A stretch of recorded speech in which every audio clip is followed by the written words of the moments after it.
Bom dia, meus irmãos. Eu gostaria que nós meditássemos um pouquinho nesta manhã acerca das lutas, das provas, das dificuldades. Pedro nos aconselha a contar essas lutas com alegria, dizendo que elas são mais preciosas do que o ouro puro. E cada luta, na verdade, tem uma razão de ser, porque os passos do justo são ordenados pelo Senhor. Outro dia eu estava olhando as lutas, as dificuldades que eu enfrentei ao longo da vida e pude ver que, na verdade, Deus estava por detrás daquilo, me preparando para que eu me tornasse quem eu deveria ser. Quando eu estava passando pelas dificuldades, não foi difícil, não foi nada fácil. Mas se eu ao menos soubesse que aquilo tudo estava contribuindo para o meu bem, como diz Romanos 8:28, todas as coisas contribuem para o bem daqueles que amam a Deus, daqueles que são chamados pelo seu decreto. Isto é verdade. Gostaria que pensássemos nisto. Mas eu vou tentar deixar isto assim para você através de uma história. É a história da fiandeira. Em uma ilha perto de Creta vivia Fátima. Seu pai era um grande fiandeiro que trabalhava para o rei da Grécia. Eles eram muito felizes e tinham um padrão de vida muito bom. Um dia, o pai de Fátima recebeu um chamado do rei para irem até Creta, a fim de executarem alguns serviços para ele. Então, o grande fiandeiro disse: Fátima, nosso patrão nos aguarda em Creta. Prepare-se para viajarmos e encontrá-lo. O barco partiu da ilha, os dois foram ao encontro do rei. Mas o mar é traiçoeiro, e uma grande tempestade atingiu a embarcação. Fátima ficou náufraga, indo parar em Alexandria. Seu pai veio a falecer. Fátima então pensou: o que farei agora que meu pai está morto, e eu náufraga aqui nessa terra desconhecida?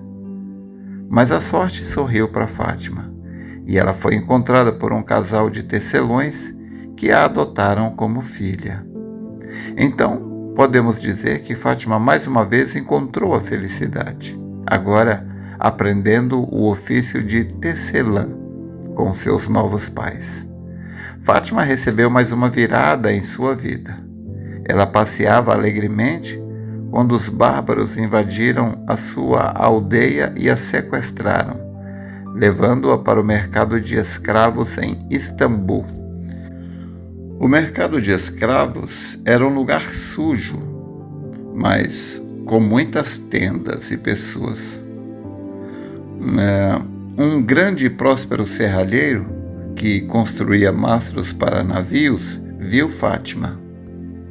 Ela estava ali para ser vendida como escrava e sentiu grande pena dela e pensou: essa menina não me parece uma escrava.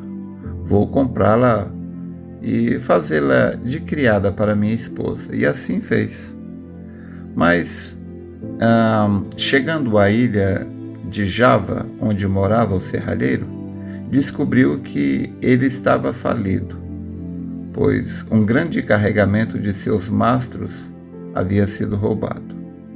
Então Fátima, o serralheiro e sua mulher começaram a trabalhar sozinhos para reconstruir a sua fortuna, pois o serralheiro não tinha mais dinheiro e seus antigos empregados o abandonaram. Fátima trabalhou com tanta vontade que seu patrão lhe devolveu a liberdade, e ela se tornou seu braço direito. O serralheiro conseguiu se reerguer e Fátima estava novamente feliz e realizada.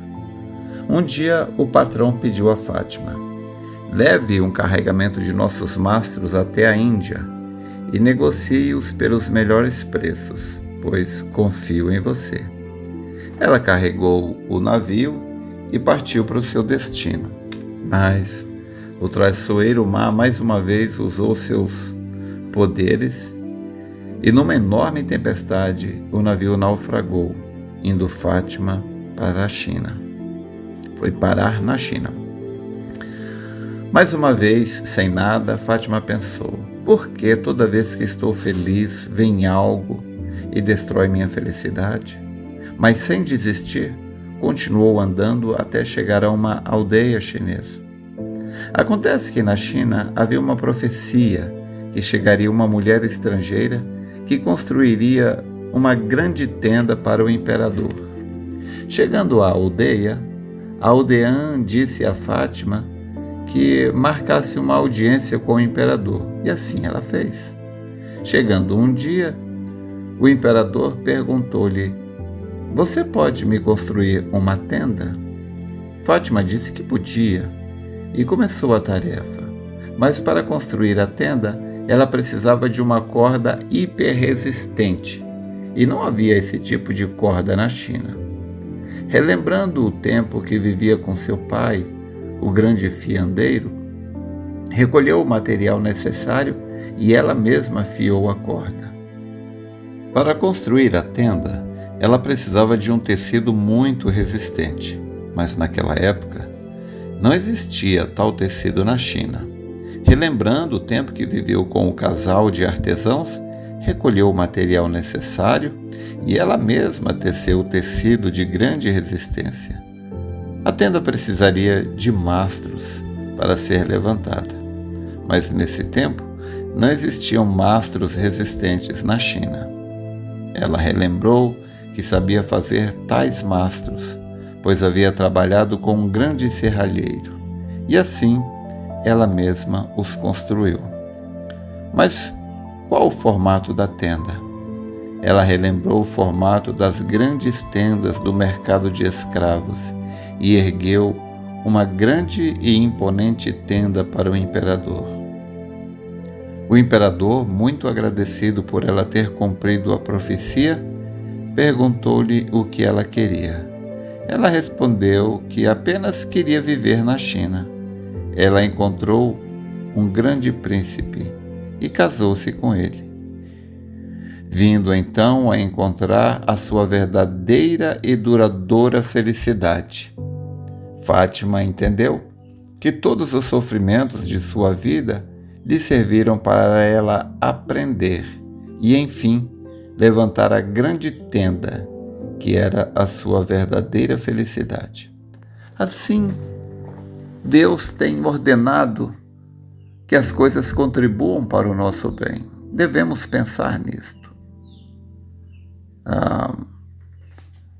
A Bíblia diz que todas as coisas contribuem para o bem daqueles que amam a Deus, daqueles que foram chamados por seu decreto.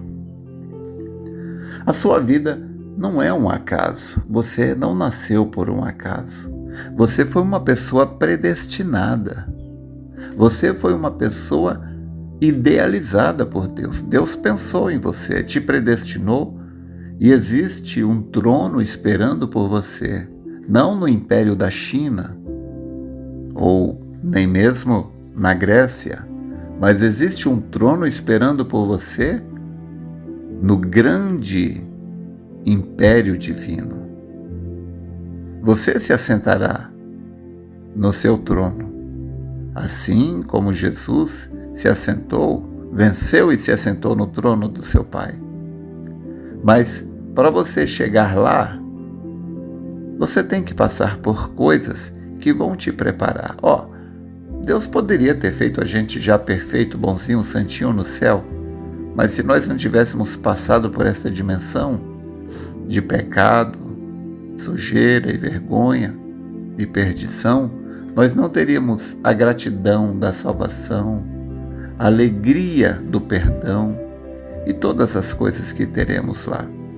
Então, Todas essas coisas pelas quais nós passamos são necessárias para que seja revelado em nós o gozo e a felicidade do porvir. Deus sabe o que faz. Confie nele. O problema de Israel foi que, quando eles passavam por dificuldades, como, por exemplo, a falta de água, ou quando eles foram guiados até o Mar Vermelho, eles não confiavam em Deus. Mas Deus abriu o mar, Deus matou o inimigo de Israel, Deus fez brotar água da rocha, fez cair pão do céu. Ele pode fazer qualquer coisa para cuidar de você, e Ele fará. Simplesmente confie. Entrega o seu caminho ao Senhor, confia nele e Ele tudo fará. Espero ter te ajudado. Deus te abençoe.